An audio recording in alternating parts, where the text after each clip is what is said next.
الحمد لله نحمده ونستعينه ونستغفره ونؤمن به ونتوكل عليه ونعوذ بالله من شرور أنفسنا ومن سيئات أعمالنا من يهده الله فلا مضل له ومن يضلله فلا هادي له ونشهد أن لا إله إلا الله وحده لا شريك له ونشهد أن سيدنا ونبينا ومولانا محمدا عبده ورسوله صلى الله على سيدنا محمد وعلى آله وأصحابه وسلم تسليما كثيرا فقد قال الله سبحانه وتعالى في محكم التنزيل والفرقان المجيد بعد أعوذ بالله من الشيطان الرجيم بسم الله الرحمن الرحيم قال رب إني دعوت قومي ليلا ونهارا فلم يزدهم دعائي إلا فرارا وإني كلما دعوتهم لتغفر لهم جعلوا أصابعهم في آذانهم واستغشوا ثيابهم وأصروا واستكبروا استكبارا ثم إني دعوتهم جهارا ثم إني أعلنت لهم وأسررت لهم إسرارا فقلت استغفروا ربكم إنه كان غفارا يرسل السماء عليكم مدرارا ويمددكم بأموال وبنين ويجعل لكم جنات ويجعل لكم أنهارا وقال رسول الله صلى الله عليه وسلم لو توكلتم حق توكله لا رزقكم كما يرزق الطير تغدو خماصا وتروح بطانا أو كما قال عليه الصلاة والسلام. சங்கைக்குரிய கண்ணியத்திற்குரிய மேலான பெரியார்களே, கணவான்களே, சகோதரர்களே, உலகத்திற்கு வந்திருக்கக்கூடிய மனிதர்களில் யாரும் அவர்களுடைய விருப்பப்படி உலகத்திற்கு வரவில்லை. அல்லாஹு சுப்ஹானஹு வ தஆலா எந்த முறையில் விரும்பினானோ அந்த முறையில் மனிதர்களை படைத்து அனுப்பி வைத்திருக்கின்றான். மனிதர்களுக்கு தோற்றம் கொடுத்ததும் அவருடைய விருப்பப்படி அல்ல. அவர்களுக்கு உடல் அமைப்பை உருவமைப்பை ஏற்படுத்தியதும் அவர்களுடைய விருப்பத்திற்கு அல்ல. அவர்கள் இந்த உலகத்திற்கு வந்த நேரமும் அவர்களுடைய பெற்றோர்கள் விரும்பிய நேரம் அல்ல.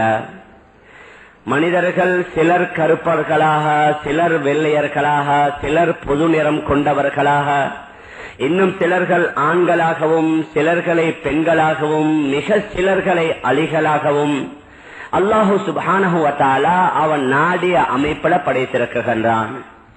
அதே மாதிரி நாம் பார்க்கலாம், அல்லாஹ் சிலர்களை மிக பெரிய அறிவாளிகளாக, பலர்களை சாதாரணமான அறிவு கொண்டவர்களாக, இன்னும் பலர்களை அறிவில் குறைந்தவர்களாக அல்லாஹ் படைத்திருக்கின்றான்.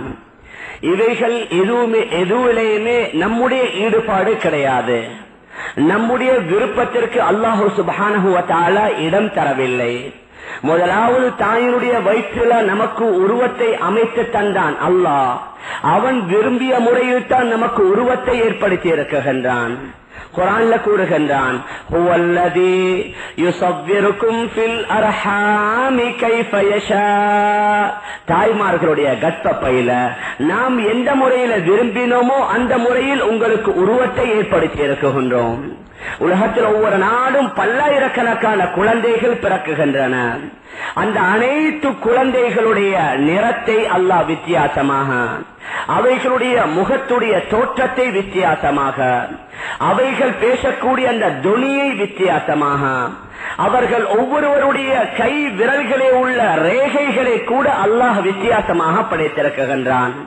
ஆக அதனால் இப்பொழுது நாங்க பார்க்கலாம், சமீப காலத்துல இப்ப புதுசா கூட பத்திரிகைகளை வந்து யூகேக்கு விசா எடுக்க போன என்ன செய்யறாங்க, அந்த அதாவது விரலுடைய அடையாளத்தை எடுக்கிறாங்க. என்ன எத்தனையோ மக்கள் ஏமாற்றம் செய்து கொண்டே போறாங்க. அதனால் இந்த விரலுடைய அடையாளத்தை எடுத்து அதில் யாரும் மாற்றம் செய்ய முடியாது. அந்த அளவுக்கு அல்லாஹ் சுப்ஹானஹு வ தஆலா ரேகைகளை வித்தியாசமாக படைத்திருக்கின்றான். ஆக நமக்கு உருவம் கிடைத்தது, நமக்கு தோற்றம் உண்டானது, அது நம்முடைய விருப்பத்தின் பேரில் அல்ல.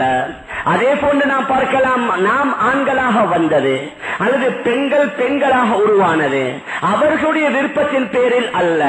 அல்லாஹ் யாரை விரும்புகின்றானோ அவர்களை ஆண்களாக, யாரை விரும்புகின்றானோ அவர்களை பெண்களாக, யாருக்கு விரும்புகின்றானோ அவர்களுக்கு ஆண் குழந்தைகள், யாருக்கு விரும்புகின்றானோ அவர்களுக்கு பெண் குழந்தைகள். சிலர்களுக்கு நிறைய பெண் குழந்தைகள் இருக்கும், அவர்கள் ஆண் குழந்தைக்கு ஆசைப்படுவாங்க, ஆனா கிடைக்காது. சிலருக்கு நிறைய ஆண் குழந்தைகள் இருக்கும், அவர்கள் பெண் குழந்தைக்கு விரும்புவாங்க, ஆனால் கிடைக்காது. அல்லாஹ் நாடியவர்களுக்கு ஆண் குழந்தைகளையும், அல்லாஹ் நாடியவர்களுக்கு பெண் குழந்தைகளையும், அல்லாஹ் நாடியவர்களுக்கு ஆண்களையும் பெண்களையும் கலந்து இன்னும் அல்லாஹ் சிலர்களை மலடிகளாகவும் ஆக்கி வைத்திருக்கின்றான். குர்ஆன்ல கூறுகின்றான், லில்லாஹி முல்குஸ் ஸமாவாதி வல் அர்த் யக்லுகு மா யஷா யஹபு லிமன் யஷாஉ இனாஸா வ யஹபு லிமன் யஷாஉ الذكور أو يزوجهم ذكرانا وإناثا ويجعل من يشاء عقيما. வானத்துடைய பூமியுடைய அனைத்து ஆட்சி அதிகாரங்களும் அல்லாஹ்வுடைய கையில. யஹ்லுகு மா யஷா, அவன் எவ்வாறு நாடுவானோ அவ்வாறு படைப்பான். அவனுக்கு சொல்லிக் கொடுப்பதற்கு யாரும் இல்ல, அவனுக்கு அபிப்பிராயம் சொல்லக்கூடியவர்கள் யாரும் இல்ல, அவனுக்கு அட்வைஸ் பண்ணக்கூடியவர்கள் யாரும் இல்ல. முடப்பிரும் பிலா முஷீர், அட்வைசர்கள் இல்லாமல் முழு உலகத்தை தட்டம் தனியாக அவன் நிர்வாகம் செய்து கொண்டிருக்கின்றான். யஹ்லுகு மா யஷா, அவன் எதை நாடுவான் அதை படைப்பான். அவன் எதை நாடுவானோ அதை செய்வான். அவன் எதை நாடுவானோ அதை தீர்ப்பாக அளித்து விடுவான். அவனுடைய தீர்ப்பில் மாற்றம் இல்ல, மனிதர்களுடைய தீர்ப்பில தான் மாற்றம். சென்ற நூற்றாண்டில் எடுத்த முடிவுகள் இந்த நூற்றாண்டுக்கு சரி வருவதில்லை. ஒரு 25 வருடங்களுக்கு முன்னால் எடுத்த முடிவுகள் இப்பொழுது நம்முடைய காலத்திற்கு பொருந்துவதில்லை. ஆனால் அல்லாஹ்வுடைய முடிவு என்றால் அது முடிவு, அவனுடைய தீர்ப்பு என்றால் அவனுடைய தீர்ப்பு தான். அதற்கு பின்னால யாரும் அதை மாற்ற முடியாது. அவன் யாருக்காவது கொடுத்து விட்டால் யாராலும் அதை தடுக்க முடியாது. அவன் யாருக்காவது தடுத்து விட்டால் முழு உலக மக்களும் சேர்ந்தாவது அதை கொடுக்க முடியாது. நபி அவர்களுக்கு அல்லாஹ் இந்த ஏகத்துவ பாடத்தை படித்துக் கொடுத்தான். நபி அவர்கள் ஒவ்வொரு நாளும் தொழுகைக்கு பின்னால இந்த துஆவை ஓதுவார்கள். அல்லாஹும்ம லா மானிஅ லிமா ஆதைத் வலா முஅத்தி லிமா மனஅத் வலா ராத்த லிமா கதைத் வலா முபத்தில லிமா ஹகம்த லா மானிஅ லிமா ஆதைத். யா அல்லாஹ், நீ யாருக்கு கொடுத்தாயோ அதை முழு உலக மக்களும் சேர்ந்தாலும் தடுக்க முடியாது. நீ யாருக்காவது தடை செய்து விட்டாய், முழு உலக மக்களும் சேர்ந்தாலும் அதை கொடுக்க முடியாது. நீ முடிவு செய்து விட்டதை யாராலும் அதை இல்லாமலாக்க முடியாது. அதே மாதிரி நீ எதை தீர்ப்பளித்து விட்டாயோ அதுதான் இறுதியான தீர்ப்போ, அதை யாராலும் மாற்ற முடியாது. ஆக அல்லாஹ் எதை நாடுகின்றானோ அதை செய்வான். அவன் சிலர்களுக்கு வெறும் பெண் குழந்தைகளை மாத்திரம் கொடுப்பான். ஹஜ்ரத் யாக்கூப் அலைஹிஸ்ஸலாத்து வஸ்ஸலாம் அவர்களுக்கு ஆண் குழந்தைகளே இல்ல, அனைத்தையும் பெண் குழந்தைகளா கொடுத்தான். வயஹபு லிமன் யஷாஉ الذكور. ஹஜ்ரத் ஷுஐப் அலைஹிஸ்ஸலாத்து வஸ்ஸலாம் அவர்களுக்கு எல்லாத்தையுமே பெண் குழந்தையா கொடுத்தான், அவர்களுக்கு ஆண் குழந்தைகளே இல்ல. ஹஜ்ரத் யாக்கூப் அலைஹிஸ்ஸலாத்து வஸ்ஸலாம் அவர்களுக்கு எல்லாமே ஆண் குழந்தைகள், அவருக்கு அல்லாஹ் பெண் குழந்தைகளை கொடுக்கல. அவ் யுஸவ்விஜுஹும் ذكرانا وإناثا. அவன் நாடியவர்களுக்கு ஆண்களாக பெண்களாக இரண்டர கலந்து கொடுப்பான்.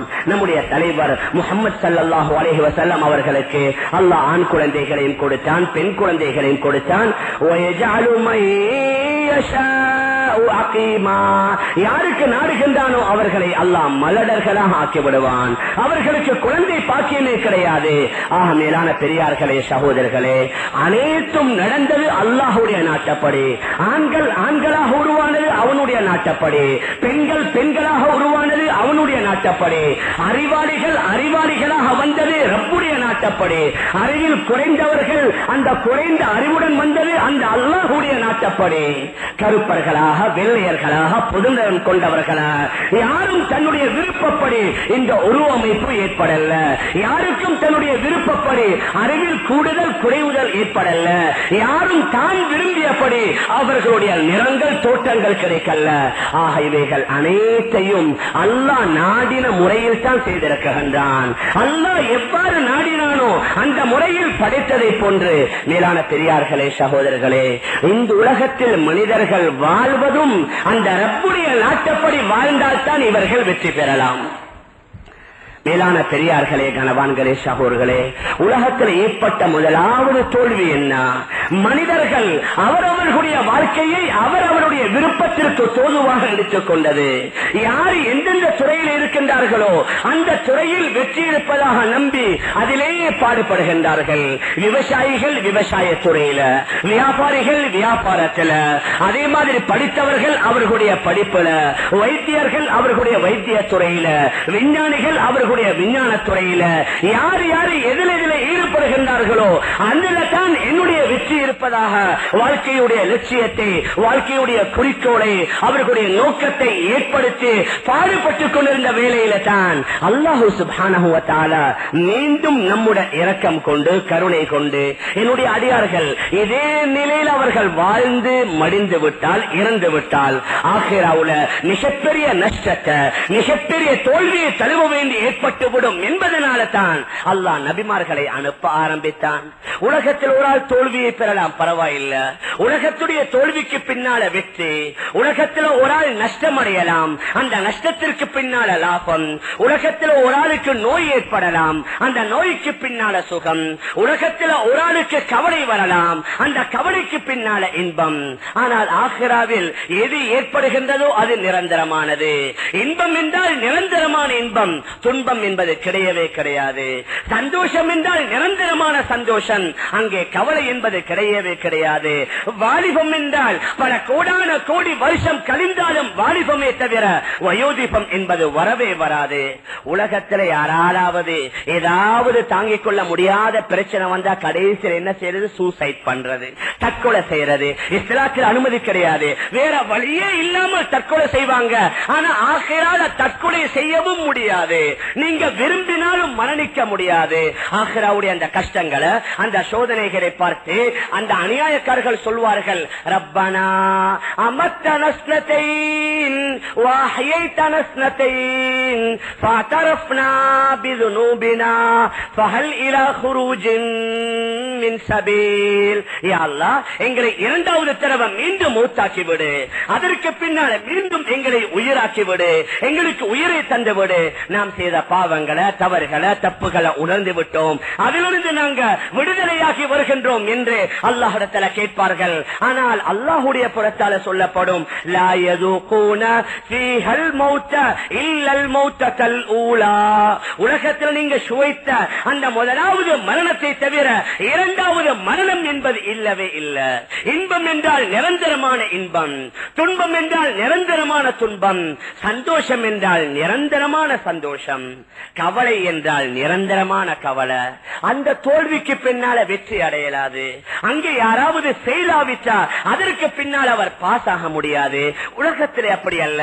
அதற்கு பின்னால செகண்ட் டைம், தேர்ட் டைம் அவர் முயற்சி செய்து என்ன செய்யலாம்? அவருடைய எக்ஸாமினேஷன்ல அவர் பாஸ் பண்ணலாம். ஆனா ஆகிரால இது நேர்மாற்றமானது. அதனால என்னுடைய அடியார்கள் ஆகிராவுல தோல்வியை தழுவக்கூடாது. என்னுடைய அடியார்கள் ஆகிராவுல அவர்களுக்கு நஷ்டம் ஏற்பட்டு விடக்கூடாது.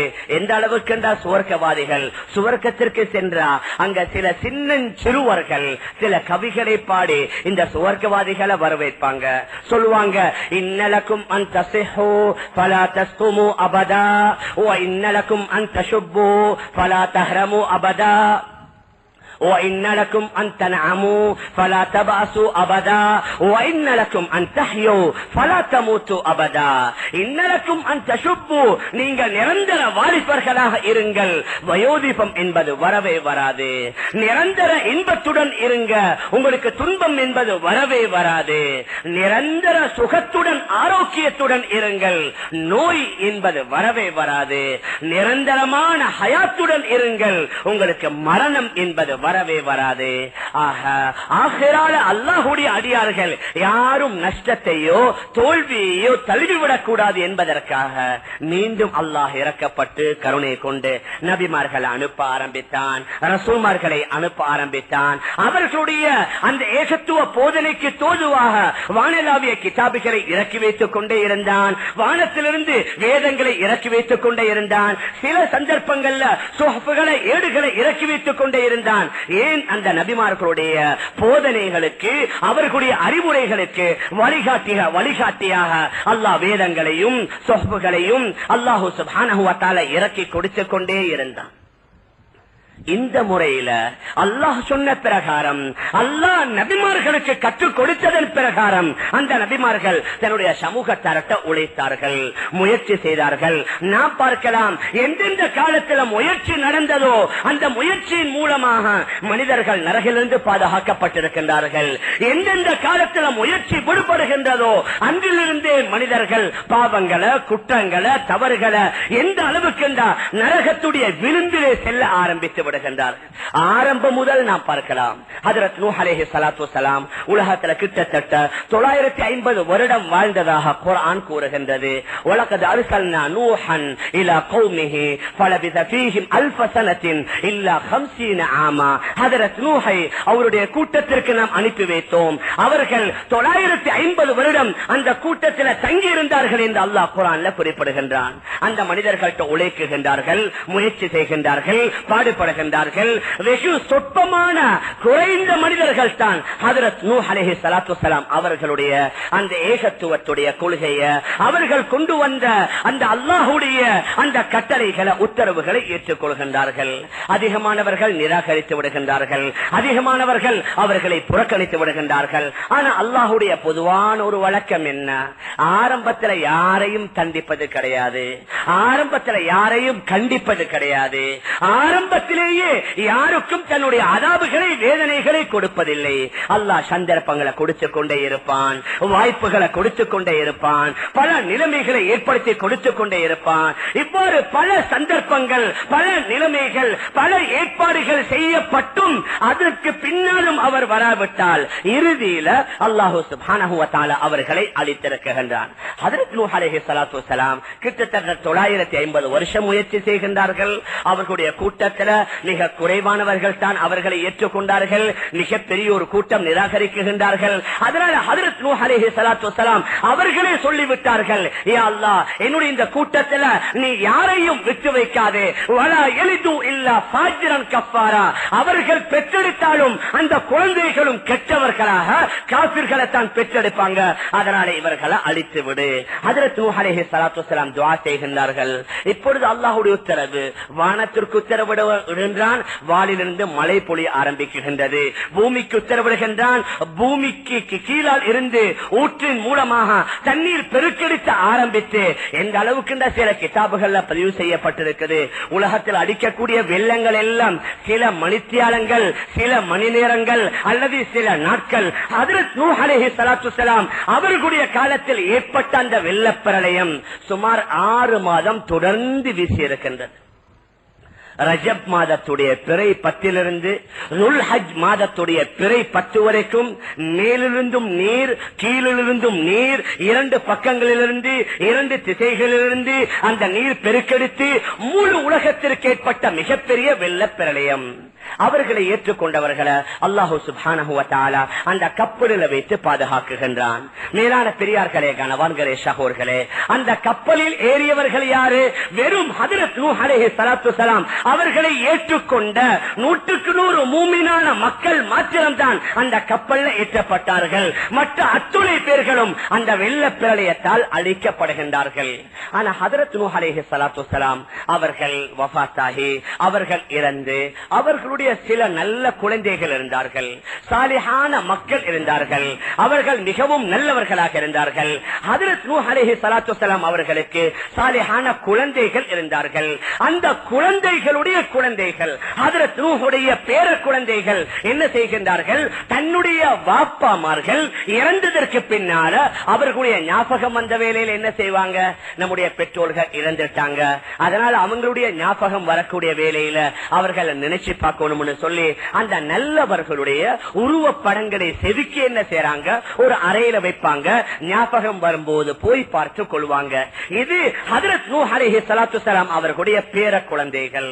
அந்த பேர குழந்தைகளுடைய குழந்தைகள் அவருடைய மூன்றாவது ஜெனரேஷன், மூன்றாவது சந்ததியிலே உள்ளவர்கள் வருகின்றார்கள். அவர்களுக்கு தன்னுடைய அப்பாமார்கள் எதற்காக அவர்கள் செதுக்கப்பட்டார்கள், அவர்களுடைய உருவப்படம் செய்யப்பட்டது தெரியல. அந்த மூன்றாவது நான்காவது வந்த சந்ததியினர் என்ன செய்கின்றார்கள்? அந்த உருவப்படத்தை வணங்க ஆரம்பிக்கின்றார்கள்.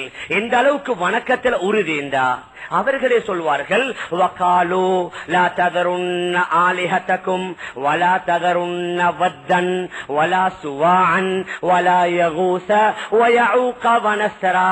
சொல்லுவாங்க, உங்களோட தெய்வங்களை நீங்க வணங்குவதை விட்டு விடாதீங்க, உங்களோட கடவுள்களை வணங்குவதை விட்டு விடாதீங்க. அதே மாதிரி வத்து, யகூஸ், யஊக், நஸ்ர் இவர்கள் எல்லாம் ஹஜ்ரத் நூஹ் அலைஹிஸ்ஸலாத்து வஸ்ஸலாம் அவர்களுடைய அந்த நல்ல குழந்தைகளுடைய பெயர். இவர்களையும் வணங்குவதை விட்டு விடாதீர்கள் என்று கூறக்கூடிய அளவுல மூணாவது நாலாவது சந்ததியிலேயே உலகத்தில் உள்ள ஆகப்பெரிய பாவம் ஷிர்க் உலகத்தில் ஏற்பட்டது. மற்ற எல்லா பாவங்களையும் அல்லாஹ் மன்னிப்பான், ஷிர்க்கை தவிர. நபி அவர்களை பார்த்தும் கூறுகின்றான், யாராவது நீங்க கூட ஷிர்க் வைத்துட்டா அல்லாஹ் மன்னிக்க மாட்டான், உங்களுக்கு சொர்க்கத்தை ஹராமாக்கி விடுவதாக அல்லாஹ் குர்ஆன்ல கூறுகின்றான். முயற்சி விடுபட்டதனால நபியுடைய சந்ததியில் உள்ளவர்கள், நபியுடைய பேர குழந்தைகள், நபியுடைய அதே வம்சத்தில் வந்தவர்களே முதலாவது ஷிர்க்குக்கு பிறகுகின்றார்கள். ஷிர்க்குடைய அந்த மிகப்பெரிய பாதகமான பாவத்திற்கு ஆளாக்கப்படுகின்றார்கள். ஏன்? முயற்சி விடுபட்டதனால. பின்னால் அல்லாஹ் சுப்ஹானஹு வ தஆலா ஹஜ்ரத் ஷீஸ் அலைஹிஸ்ஸலாத்து வஸ்ஸலாம், ஹஜ்ரத் இத்ரீஸ் அலைஹிஸ்ஸலாத்து வஸ்ஸலாம் நபிமார்கள் அனுப்பி கொண்டே இருக்கின்றான். நபிமார்கள் முயற்சி செய்கின்றார்கள். முயற்சி செய்து செய்து ஹஜ்ரத் இப்ராஹிம் அலைஹிஸ்ஸலாத்து வஸ்ஸலாம் அவர்களுடைய காலம் வருகின்றது. அவர்களுடைய காலத்திலும் அதிகமான மக்கள் அந்த சிலை வணக்கத்தில் தான் ஈடுபட்டிருந்தார்கள். இருந்தாலும் ஹஜ்ரத் இப்ராஹிம் அலைஹிஸ்ஸலாத்து வஸ்ஸலாம் என்ன செய்கின்றார்கள்? உறுதியாக நிற்கின்றார்கள். ஏகத்துவத்திற்காகவே பாடுபடுகின்றார்கள். அவர்களுடைய பெற்றோர், அவர்களுடைய தாய் தந்தையர்கள், அவர்களுடைய குடும்பம், அவர்களுடைய ஃபேமிலி, அவர்களுடைய நாட்டு மக்கள், நாட்டுடைய தலைவன், முழு நாடும் எதிர்ப்பாக இருந்தும் ஹஜ்ரத் இப்ராஹிம் அலைஹிஸ்ஸலாத்து வஸ்ஸலாம் அவர்கள் உறுதியாக நின்று அதற்கு பின்னால தான் அல்லாஹ்வுடைய உத்தரவு, நீங்க இந்த பைத்துல்லாவை கட்டுங்க. ஹஜ்ரத் இப்ராஹிம் அலைஹிஸ்ஸலாத்து வஸ்ஸலாம், ஹஜ்ரத் நூஹ் அலைஹிஸ்ஸலாத்து வஸ்ஸலாம் அவர்களுடைய வெள்ள பிரளயத்தால் உடைந்து போன அந்த சுவர்களை அஸ்திவாரத்திலிருந்து ஹஜ்ரத் இப்ராஹிம் அலைஹிஸ்ஸலாத்து வஸ்ஸலாம் புனர் நிர்மாணம் செய்கின்றார்கள். புனர் நிர்மாணம் செய்து அந்த ரப்புடைய உத்தரவு என்ன? வஅத்தின் ஃபின்னாஸி பில் ஹஜ்ஜி யஅதூக ரிஜாலன் வஅலா குல்லி தாமிர் யதீன மின் குல்லி ஃபஜ்ஜின் அமீக். இப்ராஹிமே, நீங்களுக்கு மக்களுக்கு ஹஜ்ஜை கொண்டு அறிவிப்பு விடுங்க. உலகத்துடைய பல பாகங்களிலிருந்து மக்கள் நடந்து நடந்து மெலிந்த ஒட்டகங்களின் மீது ஏறி இங்க வருவார்கள், ஹஜ்ஜுக்கு வருவார்கள். அல்லாஹ்வுடைய உத்தரவு பூர்த்தி செய்கின்றார்கள். இப்பொழுது வந்து அந்த காபாவை சூழ சில குடும்பங்கள் கூட தங்கி கூடாரங்களை கட்டி, வீடுகளை கட்டி அந்த காபாவை சூழ பல குடும்பங்கள் தங்கவும் ஆரம்பித்து விடுகின்றார்கள். முயற்சி நடக்கின்றது, அல்லாஹ் பாதுகாக்குகின்றான். அதற்கு பின்னால தொடர்ந்து நபிமார்கள் வருகின்றார்கள். வந்து கடைசியாக ஹஜ்ரத் ஈசா அலைஹிஸ்ஸலாத்து வஸ்ஸலாம் வருகின்றார்கள். அவர்கள் வந்ததற்கு பின்னால உலகத்தில் அல்லாஹ் நபியை அனுப்பல்ல. சில வருட காலங்களுக்கு, சுமார் 575 வருஷம் ஃபத்ரத்துடைய காலம், நபிமார்கள் வராத காலம் என்று குறிப்பிடுவார்கள். அந்த காலத்துல நபிமார்கள் வராததனால ஹஜ்ரத் இப்ராஹிம் அலைஹிஸ்ஸலாத்து வஸ்ஸலாம் எந்த பைத்துல்லாவை கட்டி முழு உலக மக்களுக்கு இலான் செய்து உலகத்துடைய பல பாகங்களிலிருந்து ஆயிரக்கணக்கான மக்கள் வந்து அந்த காபாவை தவாப் செய்யறாங்க. ஒரு 575 வருஷம் முயற்சி நடக்காததனால அதே காபத்துல்லாவுக்கு உள்ள கிட்டத்தட்ட 300க்கும் மேற்பட்ட சிலைகள் வந்து விட்டது. எங்கிருந்து வந்தது? காபாவை சூழ இருந்தவங்க யாரு? நபிமாருடைய குழந்தைகள், அந்த நபியுடைய சந்ததியில் உள்ளவர்கள், அவர்களுடைய குடும்ப அங்கத்தினர்கள், அவர்களுடைய குடும்ப உறுப்பினர்கள். சரிவர உண்மையான முறையில முயற்சி நடக்கல. காபாவுக்கு உள்ள 300க்கும் மேற்பட்ட சிலைகள், காபத்துல்லாவுக்கு வெளியில நிர்வாணமா தவாப் செய்யக்கூடிய ஒரு மிக மோசமான நிலைக்கு தள்ளப்பட்டார்கள். அந்த நேரத்தில் தான் நபி ஸல்லல்லாஹு அலைஹி வஸல்லம் அவர்களை அல்லாஹ் அனுப்பி வைக்கின்றான். நபியவங்க வந்ததோட முதல்ல ஏலான் செய்யல, காபத்துல்லாவுக்குள்ளே உள்ள சிலைகளை உடைச்சிருங்க, நபியவங்க சொல்லவே இல்லை. 300க்கும் மேற்பட்ட சிலைகள் இருக்குது. நபி அவர்கள் தன்னுடைய ஏகத்துவ பிரச்சாரத்தை செய்து கொண்டே இருக்கிறாங்க. இஸ்லாமிய தாவத்துடைய உழைப்பை செய்து கொண்டே இருக்கிறாங்க. மக்காவுல 13 வருஷம், பின்னால மதீனாவுக்கு ஹிஜ்ரத் செய்யறாங்க. ஹிஜ்ரி 8ல தான் நபி அவர்கள் மக்காவை வெற்றி கொள்றாங்க. மக்காவை வெற்றி கொண்டதற்கு பின்னால ஹஜ்ரத் அலி ரலியல்லாஹு அன்ஹு போன்ற முக்கியமான சஹாபாக்களுக்கு உத்தரவிட்டு அவர்கள் மேல ஒரு ரிவாயத்தில் வருது, நபியுடைய தோல்ல ஹஜ்ரத் அலி ரலியல்லாஹு அன்ஹு தன்னுடைய காலை வச்சு ஏறி அங்கே மேலே கட்டப்பட்டிருந்த சிலைகளை, அந்த தெய்வங்களை அதை உடைத்து விட்டதாகவும் ரிவாயத்தில் பதிவு செய்யப்பட்டிருக்கிறது. ஆக ஹஜ்ரத் ஈசா அலைஹிஸ்ஸலாத்து வஸ்ஸலாம் அவர்களுக்கும் நம்முடைய தலைவர் நபி அவர்களுக்கு மத்தியில சுமார் 500 சொச்சம் வருஷ காலம் முயற்சி செய்யப்படல. காபத்துல்லாவுக்கு உள்ளேயே சிலை வணக்கம், காபாவுக்கு உள்ளேயே விக்கிரகங்கள் வந்துவிட்டது. முழு உலகத்தில் உள்ள மஸ்ஜிதுகளுக்குரிய தலைமை மஸ்ஜித், தலைமையுடைய பீடம் பைத்துல்லா. அந்த பைத்துல்லாவுக்குள்ளே சிலைகள், அந்த பைத்துல்லாவுக்கு வெளியிலே சிலை வணக்கம், அந்த பைத்துல்லாவை சூழ நிர்வாணமான தவாஃப் வந்துவிட்டது. ஏன் முயற்சி செய்யப்படாததனால. மேலான பெரியார்களே, கணவான்களே, சகோதரர்களே, அதனால முஹம்மது ரசூலுல்லாஹி ஸல்லல்லாஹு அலைஹி வஸல்லம் அவர்களுக்கு முன்னால் ஹஜ்ரத் ஆதம் அலைஹிஸ்ஸலாத்து வஸலாம் அவர்களுடைய காலம் முதல் நபியுடைய காலம் வரைக்கும் எந்தெந்த காலத்தில் யார் யார் வந்தாங்க, என்னென்ன முயற்சிகள் நடந்தது, என்னென்ன மாற்றங்கள் ஏற்பட்டது, அவைகள் அல்லாஹ் சொல்லிக் கொடுத்திருந்தான். அவைகள் அனைத்தையும் விளங்கி நபி அவர்கள் ஒரு கூட்டத்தை தயார்படுத்தினாங்க. கியாம நாள் வரைக்கும் என்னுடைய உம்மத்தினர்கள் பாதுகாக்கப்படணும், கியாம நாள் வரைக்கும் என்னுடைய உம்மத்திலே உள்ளவர்கள் பாவங்களிலிருந்து பாதுகாக்கப்படணும், நல்லவர்களாக வாழணும், ஷிர்க் செய்யக்கூடாது, அல்லாஹ்வுக்கு இணை வைக்கக்கூடாது, ஹராமான பாவங்களை செய்யக்கூடாது. அவைகள் அனைத்திலிருந்து பாதுகாப்பதற்குத்தான் நபி உங்க சஹாபாக்கள் ஒரு பாரிய உழைப்பை கொடுத்தார்கள். மேலான பெரியார்களே, அன்பிற்குரிய கணவான்களே, சகோதரர்களே, அதுதான் இந்த புனிதமான தீனுடைய தாவத்துடைய உழைப்பு. முஹம்மது ரசூலுல்லாஹி ஸல்லல்லாஹு அலைஹி வஸல்லம் அவர்களுடைய கரத்தை பிடித்து இஸ்லாத்தை ஏற்றுக்கொண்ட அனைத்து சஹாபாக்களையும் முதலாவது தாயியாக அல்லாஹ்வின் பக்கம் அழைக்கக்கூடிய அழைப்பாளராக ஆக்கினார்கள். யார் இஸ்லாத்திற்குள்ளே நுழைந்து விட்டாலும் முதலாவது அவர் செய்வது என்ன? மக்களை அந்த இஸ்லாத்தின் பக்கம் அழைப்பது. ஹஜ்ரத் அபூபக்கர் சித்திக் ரலியல்லாஹு அன்ஹு இஸ்லாத்தை ஏற்றுக்கொண்டு 2 நாள் கழியல்ல, அந்த 2 நாளுடைய முயற்சியில கிட்டத்தட்ட 10 பேருக்கு அல்லாஹ் ஹிதாயத்தை கொடுத்தான். அந்த 10 பேரில் சுவர்க்கத்தை கொண்டு நன்மாராயம் கூறப்பட்டவர்கள் 6 பேர் அடங்கி விடுகின்றார்கள், 6 பேர் சேர்ந்து விடுகின்றார்கள். அந்த அளவுக்கு அனைத்து சஹாபாக்களை நபி அவர்கள் முதலாவது இதுல ஈடுபடுத்தினாங்க. நபி அவங்க வந்த வேளையில அவர்கள் அறிவுத்துறையில 0 இருந்தாங்க, பொருளாதாரத்துடைய அடிமட்டத்தில் இருந்தாங்க, நாகரிகத்துடைய வரைவிலக்கணம் கூட தெரியாது, பள்ளிவாசல்ல வந்து சிறுநீர் கழிச்சிருவாங்க. அந்த அளவுக்கு நல்ல பண்புகள் இல்ல, நல்ல குணங்கள் இல்ல, பெண்களை கூட உயிருடன் புதைக்கக்கூடிய அளவுக்கு நிருகத்தனம் கொண்டவர்களாக இருந்தாங்க. அனைத்து நிலைமைகளும் மோசமடைந்து தான் இருந்தது. பொருளாதாரம் மட்டுமல்ல, அறிவுத்துறையில, விஞ்ஞானத்துறையில, வைத்திய துறையில, சமூக ரீதியில அனைத்து துறைகளிலேயும் பின்தங்கி இருந்தார்கள். ஆனால் முஹம்மது ஸல்லல்லாஹு அலைஹி வஸல்லம் இந்த அனைத்து துறைகளை சீராக்குவதற்கு முன்னால முதலாவது இவர்களுடைய உள்ளங்கள்ல அல்லாஹ்வை விளங்க வைத்தார்கள். அல்லாஹ்வுடைய வல்லமை என்ன, அவனுடைய உள்ளமை என்ன, அவனுடைய குதிரத் என்ன, அவனுடைய சக்தி என்ன, முதலாவது அல்லாஹ்வை விளங்கி அந்த அல்லாஹ்வுடைய அனைத்து கட்டளைகளை பின்பற்றக்கூடியவர்களாக நபி அவங்க சஹாபாக்களை மாற்றுகின்றார்கள். எதன் மூலமாக? இந்த ஈமானுடைய தாவத்தின் மூலமாக. நபி அவங்களிடத்தில் உட்கார்ந்து கொண்டு சஹாபாக்களை அவர்களை மாத்திரம் அனுப்பி வைக்கல, நபி அவர்களும் போவார்கள், வீடு வீடா போவார்கள், கடை கடையா போவார்கள், தெரு தெருவா போவார்கள், சந்தை சந்தையா செல்வார்கள். அபூ சுஃபியானை தேடிக்கொண்டு நபி அவர்கள் காற்றுக்கும் சென்றதாக ரிவாயத்துகள்ல பதிவு செய்யப்பட்டிருக்கிறது. அப்ப நபியுடைய அந்த உழைப்பினுடைய பிரதிபலன், நபியுடைய தோழர்கள் அத்துணை பேர்களும் முதல்ல என்ன செய்யறாங்க, களிமா சொன்னதோட இந்த இஸ்லாத்தின் பக்கம் மக்களை அழைக்கிறாங்க. எந்த அளவுக்கு அவர்கள் இதுல ஈடுபட்டார்கள் என்றால், இதனுடைய பிரதிபலன் பெண்கள்கிட்ட ஏற்படுது, இதனுடைய பிரதிபலன் ஜின்கள்கிட்ட ஏற்படுது, இதனுடைய பிரதிபலன் மிருகங்கள்கிட்ட பறவைகள் ஏற்படுது. அந்த அளவுக்கு மக்காவுடைய 13 வருஷ காலத்துடைய அதிகமான வேலையில ஈமானி தாவத், இந்த ஈமானுடைய தாவத்துல நபி அவர்களும் ஈடுபட்டார்கள், நபி தோழர்களையும் ஈடுபடுத்தினார்கள். மேலான பெரியார்களே, கணவான்களே, சகோர்களே, இந்த அளவுக்கு ஹதரத் உம்மு சுலைம் ரலியல்லாஹு அன்ஹா அவர்களுடைய கணவன் அபூ தல்ஹா ரலியல்லாஹு அன்ஹு, அபூ தல்ஹா ஆரம்பத்தில் இஸ்லாத்தை ஏற்றுக்கொள்ளல, உம்மு சுலைம் ரலியல்லாஹு அன்ஹா ஆரம்பத்தில் இஸ்லாத்தை ஏற்றுக்கொண்டாங்க. இஸ்லாத்தை ஏற்றதோட கணவன் மனைவியுடைய உறவு துண்டிக்கப்பட்டு விடுகின்றது. இப்பொழுது அபூ தல்ஹா விரும்பினார் தன்னுடைய மனைவி உம்மு சுலைமுடன் சேர வேண்டும் என்று. ஆனால் ஹதரத் உம்மு சுலைம் ரலியல்லாஹு அன்ஹா சொன்னார்கள், நீங்க என்னோட சேர முடியாது, நீங்க காஃபிர், நான் முஸ்லிம், நாங்க 2 பேரும் சேர முடியாது சொல்லிட்டு சொன்னாங்க, நீங்க வணங்குறீங்களே இந்த தெய்வங்கள், இந்த கடவுள்கள், இந்த சிலைகள் உங்களோட கையால செஞ்சது, நீங்களே களிமண்ணால அதை சீராக்கி செஞ்சது, போய் போய் இதையா வணங்குறீங்க? உங்களுக்கு ஏதாவது ஒரு ஆபத்து வந்தா இந்த சிலைகளால தடுக்கலுமா? உங்களுக்கு ஏதாவது ஒரு தேவை இருந்தா இந்த சிலைகளால் அதை பூர்த்தி செய்ய முடியுமா?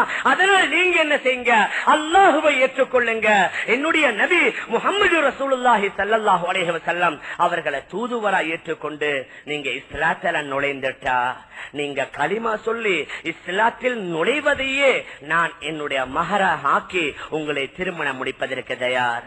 இஸ்லாத்துல முதலாவது பெண்மணி உலக சரித்திரத்துல தன்னுடைய கணவன் இஸ்லாத்தில் நுழைவது தன்னுடைய மஹரா ஆக்கிய முதல் பெண்மணி ஹதரத் உம்மு சுலைம் ரலியல்லாஹு அன்ஹா. ஹதரத் அபூ தல்ஹா ரலியல்லாஹு அன்ஹு பின்னால களிமா சொல்லி இஸ்லாத்திற்கு வராங்க.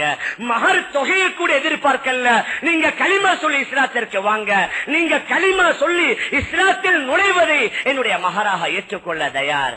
ஏன்? அந்த அளவுக்கு தாவத்தில் ஆர்வம், அந்த அளவுக்கு தாவத்தில் விருப்பம், அடுத்தவர்களுக்கு ஹிதாயத் கிடைக்கணும் என்ற ஆசை பெண்களுக்கு கூட இருந்தது. மேலான பெரியார்களே, கணவான்களே, சகோர்களே, பெண்களுக்கு என்ன, ஜின்களுக்கு கூட இருந்தது.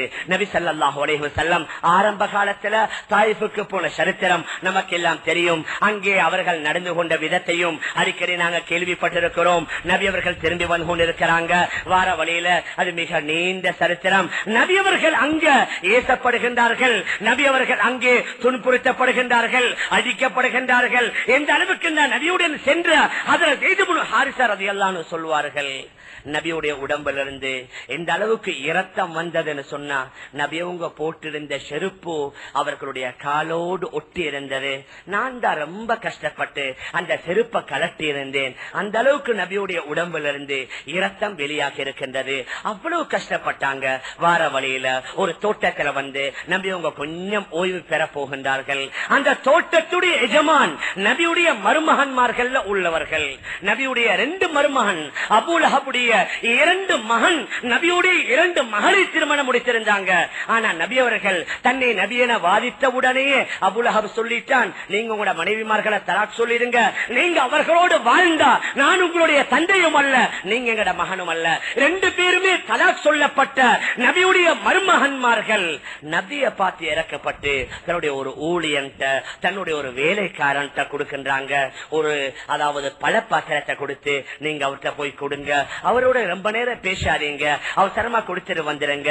இந்த நபர் எடுத்துக்கொண்டு போறாரு, நபிக்கு முன்னால வைக்கிறாங்க. நபி உங்க பிஸ்மில்லான்னு சொல்லி அந்த திராட்சை பழத்தில் ஒன்று எடுத்து சாப்பிடுறாங்க. இத பார்த்து இந்த போனவருக்கு பெரிய ஆச்சரியம். அவர் கேட்கிறாரு, நீங்க சொன்னது பிஸ்மில்லான்னு சொன்னீங்க என்ன?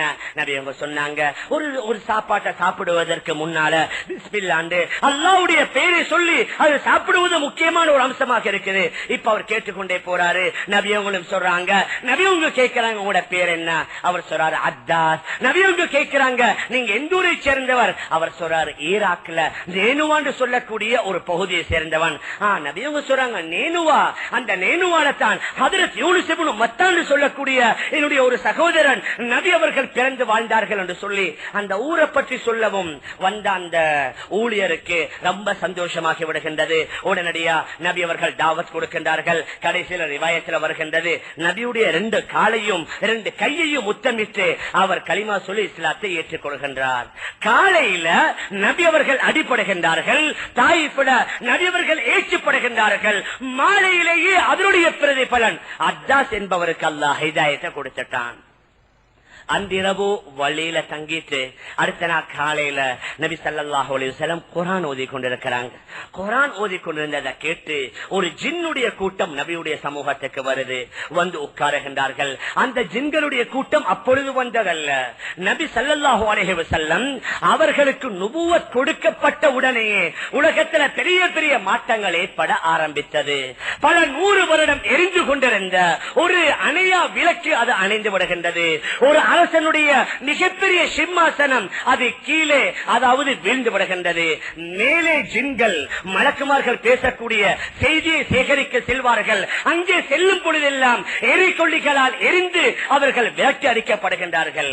அப்பொழுது தான் ஜின்களுடைய தலைவன் சொன்னான், உலகத்தில் பெரிய மாற்றம், எத்தனையோ 100 வருடம் எரிந்து கொண்டிருந்த அந்த அணையா விளக்கு அணைந்து விட்டது.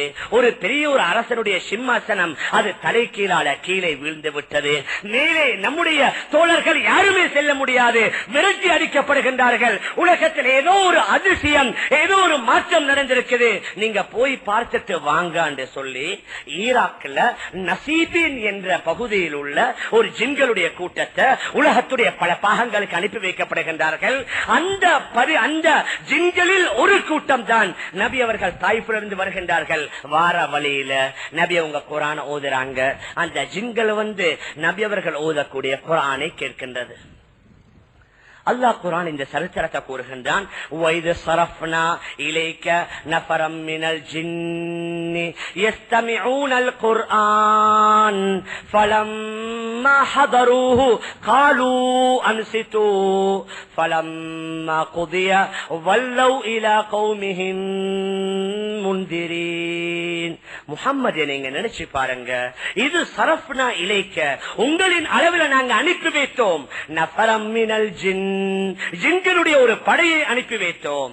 யஸ்தமிஊனல் குர்ஆன், அவங்க வந்து நீங்க ஓதுற குர்ஆனை கேட்டாங்க. ஃபலம்மா ஹதரு, உங்களுடைய சபையில வந்து உட்கார்ந்தவுடன் காலு அன்சிது, நீங்க எல்லாரும் வாய்ப்பத்தி மௌனமா இருந்ததை கேளுங்க.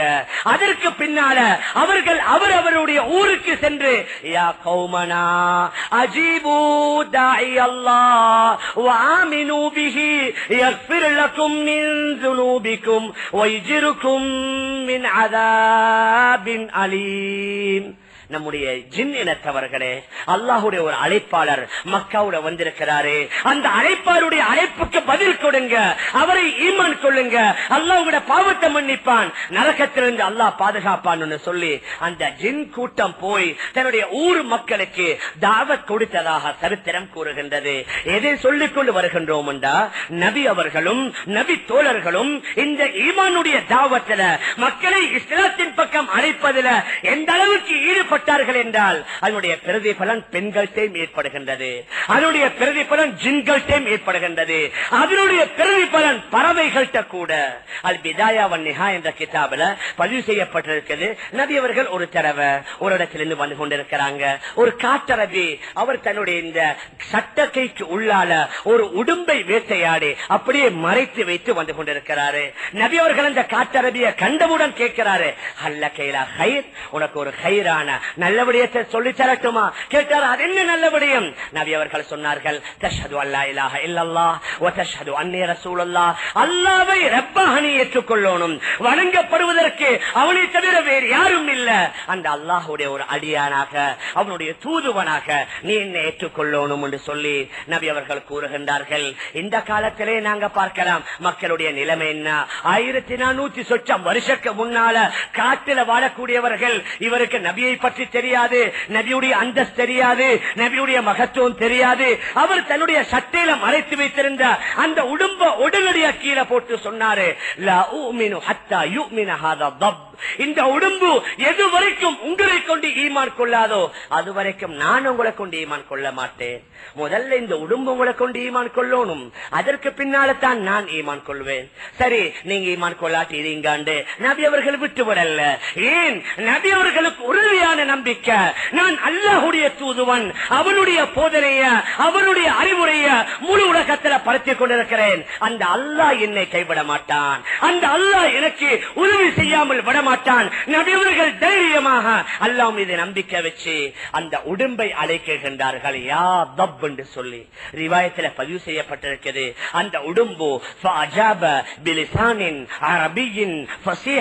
அந்த உடும்பு சுத்தமான இலக்கண இலக்கிய நயத்துடன் கூடுதலான அரேபிய பாஷையில் நபி அவர்களுடன் பேசுகின்றது. நபி அவங்க யா தப் என்று அழைச்சாங்க. லப்பைக் வ சஅதைக் யா ஸைனமன் வாஃபா யௌமல் கியாமா. கியாமா நாளையில முழு உலக மக்களை அலங்காரம் செய்யக்கூடிய நபி அவர்களே, இதோ உங்களுக்கு முன் நான் ஆஜராகிவிட்டேன். நபி அவங்க திருப்பி கேட்கிறாங்க, மன் தாபுத். உடும்பை பார்த்து கேட்கின்றார்கள், நீ யாரை வணங்குகின்றாய்? அந்த உடும்பு கூறுகின்றது, மன் பிஸ்ஸமாய் அர்ஷுஹு வமன் ஃபில் அர்தி சபீலுஹு வமன் ஃபில் பஹ்ரி சுல்தானுஹு வஃபில் ஜன்னத்தி ரஹ்மத்துஹு வஃபின் நாரி இகாபுஹு. வானத்தில் உள்ள அர்ஷுக்கு சொந்தக்காரன் யாரோ, பூமியில பாதைகளை ஏற்படுத்தியவன் யாரோ, முழு கடலை தன்னுடைய கட்டுப்பாட்டில் வைத்திருப்பவன் யாரோ, சுவர்க்கத்தில் ரஹ்மத்தையும் நரகத்தில் அதாபையும் ஏற்படுத்தியவன் யாரோ, அந்த ரப்புல் ஆலமீன் ஆகிய அல்லாஹ்வை வணங்குகின்றேன். லா இலாஹ இல்லல்லாஹ்வுடைய கருத்து வந்துருச்சு. ஆனால் முஹம்மது ரசூலுல்லாஹ்வுடைய கருத்து வரல. நபி அவங்க விடல. நபி அவங்க மீண்டும் கேட்கிறாங்க, அப்படி இந்த மண் ஆனா நான் யாரு? அந்த உடும்பு கூறுகின்றது, அந்த ரசூல் ரப்பில் ஆலமீன் வ ஹாதமன் நபியீன் கத் அஃப்லஹ மன் ஸத்தகக் வ ஹாப மன் கذبக். நீங்க ரசூல்மார்களுக்கெல்லாம் தலைவர், நபிமார்களுக்கெல்லாம் தலைவர். யார் உங்களை உண்மைப்படுத்துவானோ அவன் வெற்றி படுத்தி விட்டான், எவன் உங்களை பொய்யாக்குகின்றானோ அவன் தோல்வியை தருவி விட்டான் என்று அந்த உடும்பு சொன்னதுதான் காரணம். மறு வினாடியே அந்த காட்டரபி இஸ்லாத்தை ஏற்றுக்கொண்டதாக சரித்திரம் கூறுகின்றது.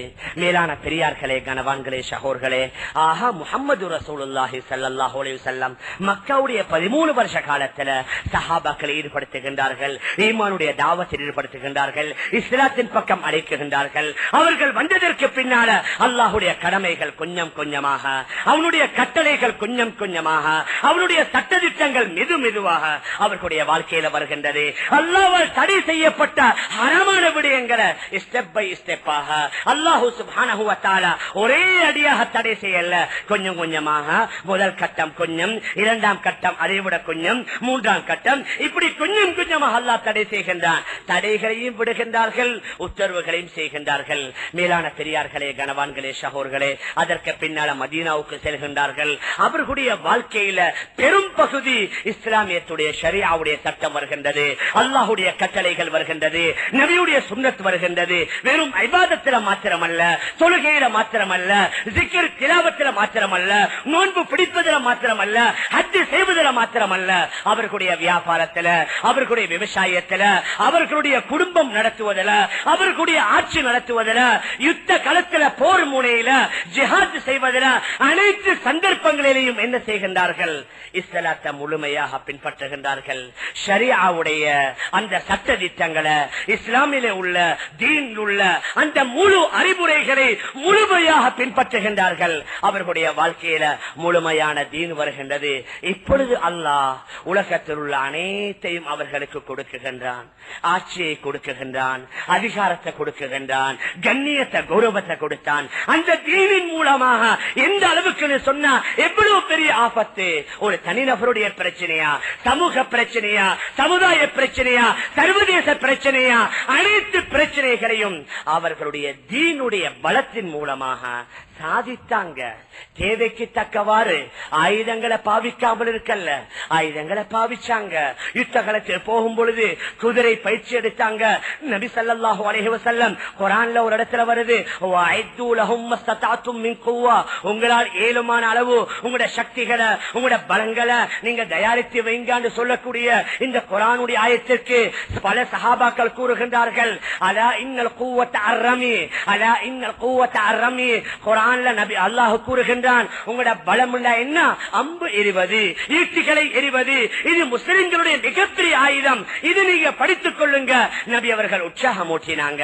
ஆனா மறுமுனையில அவர்களுடைய உள்ளத்தில் ஒரு நம்பிக்கையும் முழுமையாக இருந்தது. ஆயுதம் இரண்டாவது. முதலாவது அல்லாஹ்வை நம்பினாங்க, அவனுடைய வல்லமையை நம்பினாங்க, அவனுடைய குதிரத்தை நம்பினாங்க.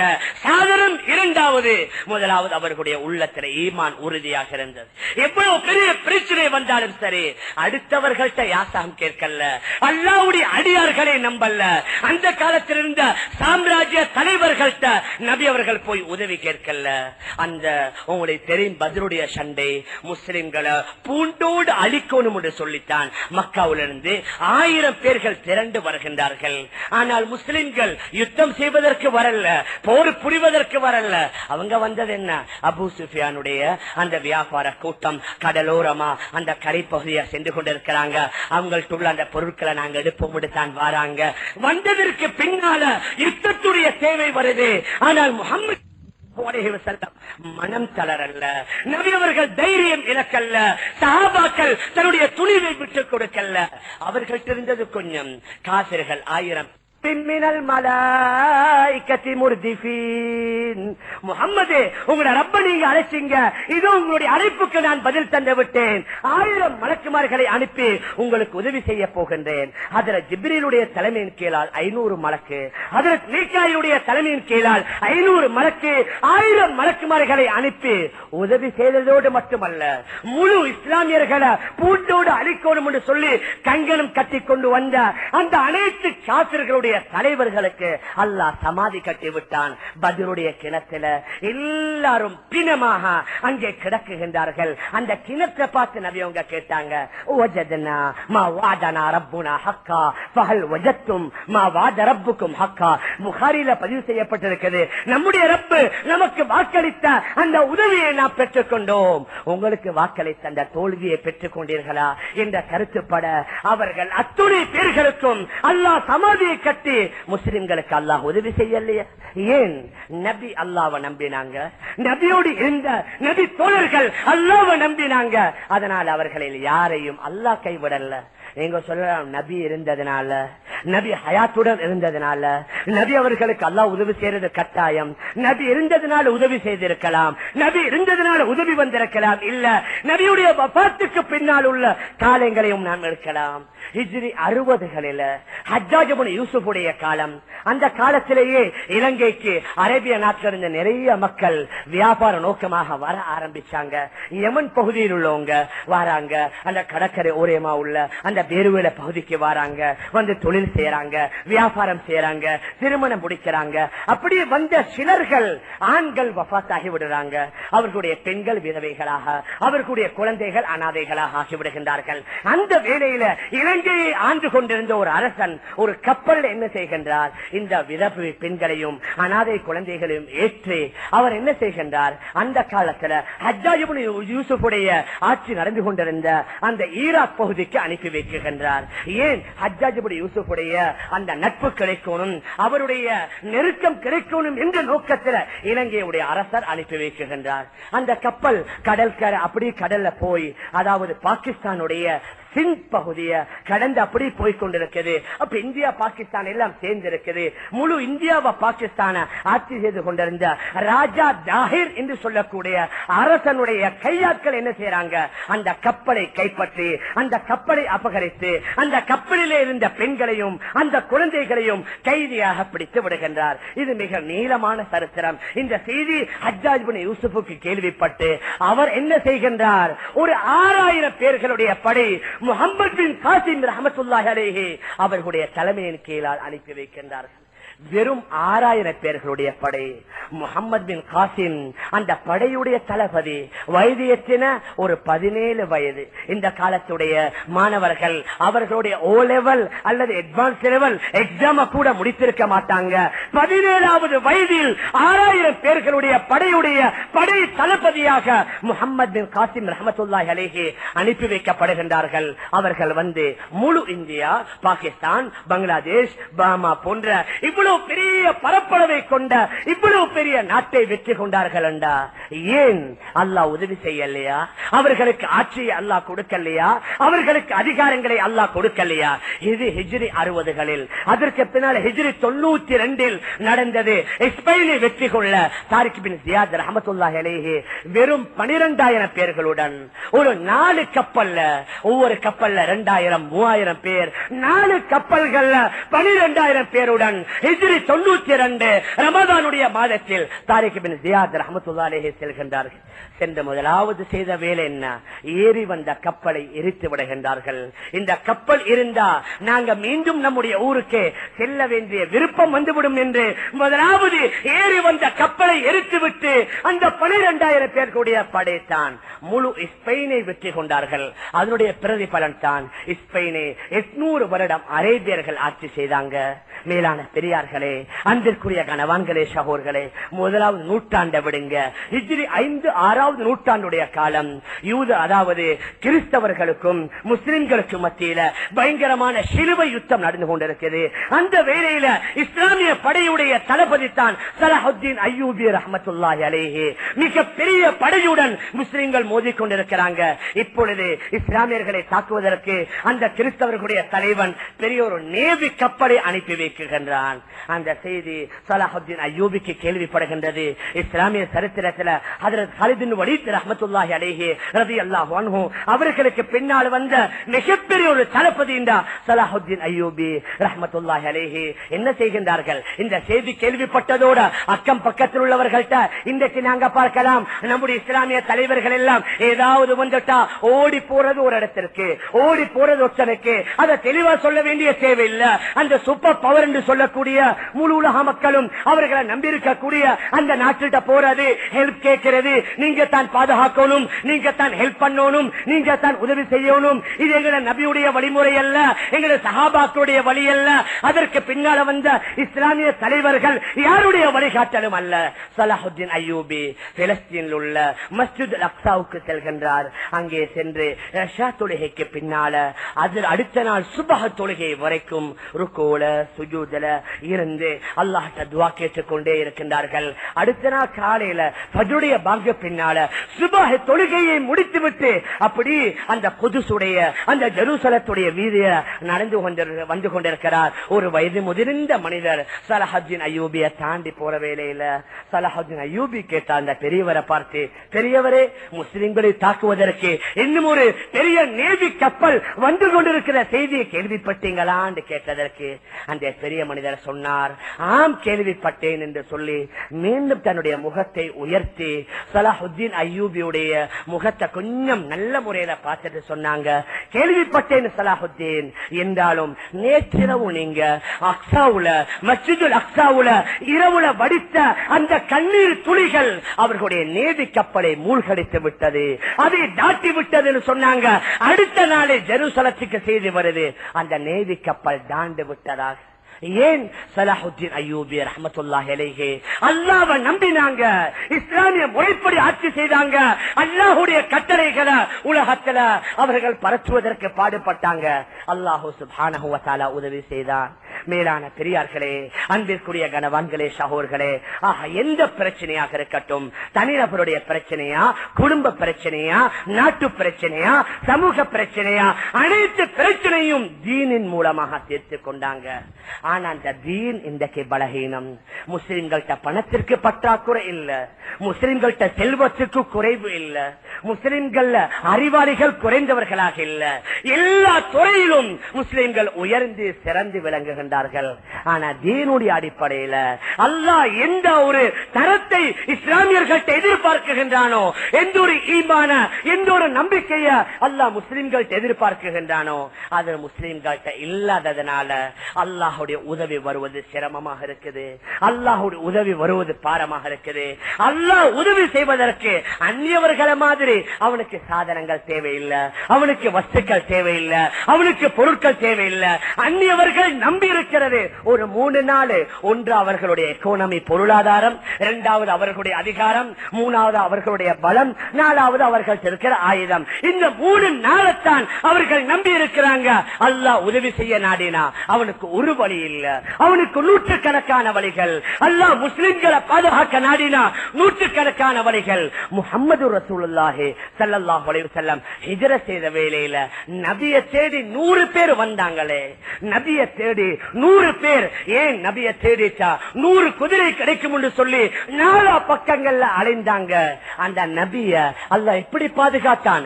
பெரிய ஜெயில வைத்தா, பெரிய சிறையில வைத்தா, இரும்பு சங்கிலிகளால் பிணைக்கப்பட்ட அந்த கட்டிடத்தில் வைத்தா, அல்லாஹ் சிறந்தி வலையை வைத்து அந்த நபியை அல்லாஹ் பாதுகாக்கலையா? அதே நபி உங்க ஹிஜ்ரத் செய்யறாங்க. நபியுடைய வீட்டுல 40க்கும் மேற்பட்ட காபிர்கள் முற்றுகையிட்டிருக்கிறாங்க. நபி அவங்க வெளியில வரும் பொழுது எல்லாரும் சேர்ந்து ஒட்டுமொத்தமா கொலை செய்யணும். அந்த 40 பேர்களுடைய கண்ணில நபி அவர்கள் சூரா யாசீனுடைய சில ஆயத்துக்களை ஓதி அதை தூவுறாங்க, அதை எரியுறாங்க. அந்த 40 பேருடைய கண்ணுக்கு அல்லாஹ் திரைய போடலையா? அவர்களுடைய கண்களிலிருந்து நபி அல்லாஹ் பாதுகாக்கலையா? ஓரிரு சரித்திரம் அல்ல, ஆயிரக்கணக்கான சரித்திரம். அல்லாஹ் பாதுகாக்க நாடினா ஒரு வழி அல்ல, அல்லாஹ் உதவி செய்ய நாடினா ஒரு வழி அல்ல. ஆனா மேலான பெரியார்களே, அன்பிற்குரிய கணவான்களே, சகோதரர்களே, அல்லாஹ் விரும்பக்கூடிய, அல்லாஹ் எதிர்பார்க்கக்கூடிய மாற்றம் இஸ்லாமியர்கள்ட்ட வரணும், ஆண்கள்ட்ட வரணும், பெண்கள்ட்ட வரணும், படித்தவர்கள்ட்ட வர வேண்டும், பாமர்கள்ட்ட வரணும், இஸ்லாமிய ஆட்சியாளர்கள்ட்ட வரணும், இஸ்லாமிய தலைவர்கள்ட்ட வரணும். இவைகள் அனைத்திலும் மாற்றம் வந்துட்டா உலகத்துடைய நிலைமைகளை அல்லாஹ் மாற்றிடுவார். மேலான பெரியார்களே, அன்பிற்குரிய கணவான்களே, சகோதரர்களே, இந்த மாற்றத்திற்கு தான் உலகளாவிய அடிப்படையில அல்ஹம்துலில்லாஹ் தாவத் தப்லீக் என்ற பேரனால நாங்க தப்லீக் என்று, ஈமானுடைய உழைப்பு, ஜமாத் என்று பல பேரை வைத்தாலும் உண்மையான நோக்கம் என்ன? அந்த மக்காவுல நபி அவர்கள் மதீனாவுல சஹாபாக்களிடத்துல எந்த முயற்சியை செய்து முழு உலகத்தில் மாற்றத்தை ஏற்படுத்தினார்களோ அதே முயற்சியை மீண்டும் செய்வதற்கு காரணமாக உலகத்தில் அவ்வளவு பெரிய ஒரு மாற்றத்தை ஏற்படுத்தலாம். ஆட்சி அல்லாஹ் கொடுத்தான், அதிகாரத்தை கொடுத்தான், கண்ணியத்தை கொடுத்தான், கௌரவத்தை கொடுத்தான். அவர்களை கொடுத்த கண்ணியம் மாதிரி உலகத்தில் வேற எந்த தலைவனுக்கும் கொடுக்கப்படல. அதுல சாத் இப்னு முஆத் ரலியல்லாஹு அன்ஹு ஷஹீதாகிறாங்க. நபி அவர்கள் சொன்னார்கள், இஹ்தஸத்லஹு அர்ஷுர் ரஹ்மான் இந்த மௌத்தி சாத் இப்னு முஆத். சாத் இப்னு முஆதுடைய மரண செய்தியை கேட்டு அல்லாஹ்வுடைய அரிசி குலுங்குது, அல்லாஹ்வுடைய அரிசி துடிக்குது. பூமியில ஒரு ஆள் ஷஹீதாக்கப்படுறாரு, வானத்திலே உள்ள அல்லாஹ்வுடைய அரிசி குலுங்கி நிற்கிறது. உஹதுல ஹஜ்ரத் ஹம்ஸா ஷஹீதாக்கப்படுகின்றாங்க. நபி அவங்க ரொம்ப நேரமா அழுதாங்க. ஏன்? நபியுடைய சிறிய தந்தை, இன்னும் ஒரு விதத்துல நபியுடைய பால்குடி சகோதரர் மிக மோசமான முறையில ஹஜ்ரத் ஹம்ஸா துண்டு துண்டாக வெட்டப்பட்டு ஷஹீதாக்கப்பட்டாங்க. ஹஜ்ரத் ஜிப்ரீல் அலைஹிஸ்ஸலாத்து வஸலாம் வந்து நபியிடத்துல ஆறுதல் சொல்றாங்க, யா ரசூலல்லாஹ், அல்லாஹ் உங்களுக்கு சலாம் சொன்னான், நீங்க மிச்சம் கவலைப்பட வேண்டாம், ரொம்ப அதிகமாக ஆச்சரியப்பட வேண்டாம். உங்களோட ஹம்ஸாவுடைய பெயரை அல்லாஹ் அவனுடைய அரிசியில் எழுதி வைத்து விட்டான். ஹம்ஸத்து அஸதுல்லாஹி வ அஸது ரசூலிஹி. ஹம்சா அல்லாஹ்வுடைய சிங்கம், அல்லாஹ்வுடைய ரசூலுடைய சிங்கம். ஒருவர் வஃபாத்தான செய்தியை கேட்டு அரிசி குலுங்கிறது, மற்றவர் ஷஹீதாவுறாரு, அவருடைய பெயர் அரிசியில் எழுதி வைக்கப்படுது. இது சாதனையா? உலகத்தில் இன்றைக்கு நாங்க பார்க்கலாம் என்னென்னமோ சாதனான்னு சொல்லி, கிண்ண சாதனான்னு சொல்லி, நோபல் பரிசுன்னு சொல்லி எல்லாம் எதனால வந்தது? அல்லாஹ்வுடைய அரிசில அவர்களுடைய பெயர்கள் பதிவு செய்யப்படுது. அவருடைய ஜனாதாவுல கலந்து கொள்ள 70,000 மலக்குமார்கள் பூமிக்கு வந்ததாக நபி அவர்கள் சொன்னார்கள். இது எதன் மூலமாக? தீனின் மூலமாக. மேலான பெரியார்களே, அன்பிற்குரிய கணவான்களே, சகோதரர்களே, இந்த அடிப்படையில தான் முழு உலகத்துல பெரிய அளவுல தாவத்துடைய வேலை எல்லா கண்டங்களிலேயும், எல்லா நாடுகளிலேயும், எல்லா தீவுகளிலேயும் அல்ஹம்துலில்லாஹ் ஓரளவு வேலைகள் நடந்து கொண்டிருக்கிறது. இதை கொண்டு பெரிய பெரிய மாற்றம் ஐரோப்பா கண்டத்தில மாற்றம், ஏசியாவோட மாற்றம், ஆப்பிரிக்காவோட மாற்றம், ஆஸ்திரேலியா, அமெரிக்கா போன்ற நாடுகள்ல மாற்றம். சமீபத்தில் உள்ள ஒரு ஆள் சொன்னாரு, அமெரிக்காவுல ஒரு ஆள் ட்ரெயின்ல போயிட்டு கொண்டிருக்கிறாரு. உங்களுக்கு தெரியும், மிக அதிகமான கொள்ளை நடக்கிறது அமெரிக்காவுல தான். அந்த அளவுக்கு பயம், அந்த அளவுக்கு அமெரிக்காவுல இரவுல பிரயாணம் செய்ய பயம். ஒரு ஆள் ட்ரெயின்ல போய் கொண்டிருக்கிறாரு. ஒரு பிட்பாக்கெட்காரன் வந்து அவருடைய பேச மெதுவா எடுத்துடுறாரு. இப்ப அவர் சொல்றாரு, அந்த கொள்ளை அடிச்சவன்ட்ட, அந்த திருடினவன்ட்ட சொல்றாரு, இந்த பையில $100 இருக்குது, 50 எனக்கு தந்துடும். அவன் கேட்கிற, இது என்னடா உலகத்துல நடக்காத ஒரு அதிசயம், நான் கொள்ளை அடிச்சேன், நான் திருடித்தேன், கையும் களவுமாக.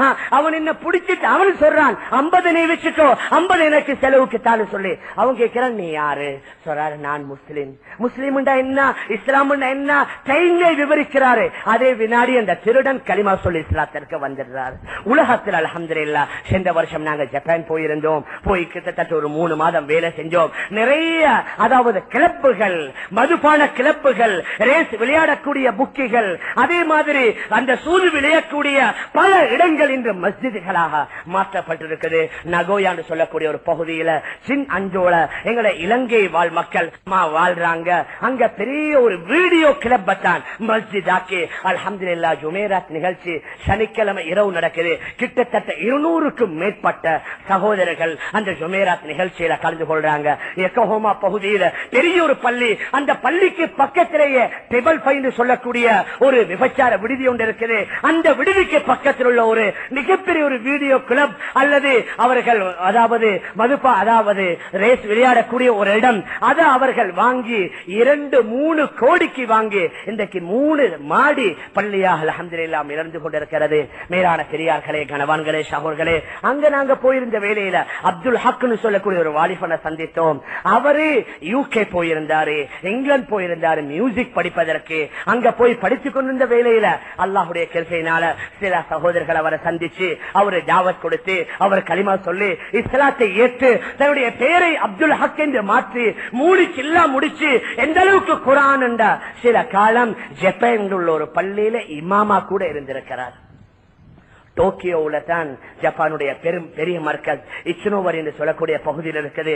அந்த பெரிய மர்க்கஸுடைய இமாம் யாரும் சொல்ல மாட்டாங்க நியூ முஸ்லிம் சொல்லி. சுபஹு தொழுகையை தொழுவிச்சா பெரிய சூரா தான் ஓதுவாரு. சூரா அர் ரஹ்மான் ஓதுவாரு, சூரா கமர் ஓதுவாரு, சூரா காஃப் ஓதுவாரு. இவ்வளவு பெரிய பெரிய சூறாக்களை ஓதித்தான் ஃபஜ்ர் தொழுகைப்பாரு, சுபஹு தொழுகைப்பாரு. ஆனா அவரோட ஜப்பானீஸ் முஸ்லிம், அவர் இப்ராஹிம் ஒகோபோன்னு சொல்லக்கூடிய பெயரை வச்சு ஒரு ஜப்பானீஸ் முஸ்லிமா இருக்கிறாரு. ஜப்பானுடைய ஷூரா ஜமாத்தில் உள்ள மிக முக்கியமான ஒரு ஆளா இருக்கிறாரு. இந்த எங்கடா ஃபதாயில் அமால் என்று சொல்லக்கூடிய இந்த தாலீம் கிதாப அந்த ஜப்பானீஸ் லாங்குவேஜிலே டிரான்ஸ்லேஷன் செஞ்சிருக்கிறார். மேலான பெரியார்களே, அன்பிற்குரிய கனவான்களே, சகோதரர்களே, முயற்சி நடக்கிறதுனால அல்ஹம்துலில்லாஹ் இந்த அளவுக்கு மாற்றம். மறுதிசையும் நாங்க மறந்துடக்கூடாது. சில இடங்கள்ல முயற்சி செய்யப்படுது, ஆனா முயற்சி செய்யப்படக்கூடியவர்கள் அதை சரியா எடுக்கிறதுனால, அதற்கு பொறுமதியை கொடுக்காததுனால நம்முடைய நாட்டுடைய பல சகோதரர்களை சந்திச்சோம். ஆனா அவங்க கவலையோட சொல்றாங்க, ஹஜரத் என்ன செய்ய, நாங்க வந்து 7 வருஷமாவது 8 வருஷமாவது இதுவரைக்கும் ஒரு ஜும்மா கூட தொழ கிடைக்கல, ஒரு ரமதானுடைய நோன்பு கூட பிடிக்க கிடைக்கல. ஏன் நோன்பு பிடிச்சா வேலைக்கு போயலாம், ஜும்மாவுக்கு போனா வேலை பறி போய்விடும், வேலை பறி போனா வேற வேலை கிடைக்காது. அதனால 7 வருஷம் 8 வருஷம் ஜும்மா தொழாதவங்களும் இருக்கிறாங்க, நோன்பு பிடிக்காதவங்களும் இருக்கிறாங்க.